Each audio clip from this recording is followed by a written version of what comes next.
या वर्षीच्या आंब्याचा मोहर.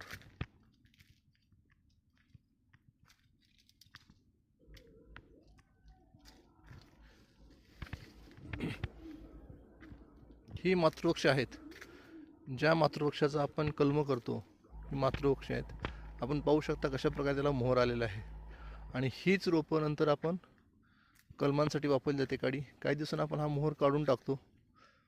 आपण चेक करतो की झाडांना किती मोहर येतोय, किती प्रमाणात येतोय, कसं सेटिंग आहे त्याचा पूर्ण स्टडी करून त्याच जातीवंत रोपांची आपण कलम बांधतो, काडींची कलम बांधतो. नंतर आपण हे बघा काही ठिकाणी चालू आहे.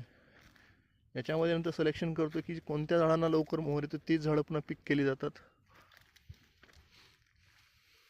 अक्षरशः झाडे मोहराने वाकलेली आहेत, पाहू शकताय.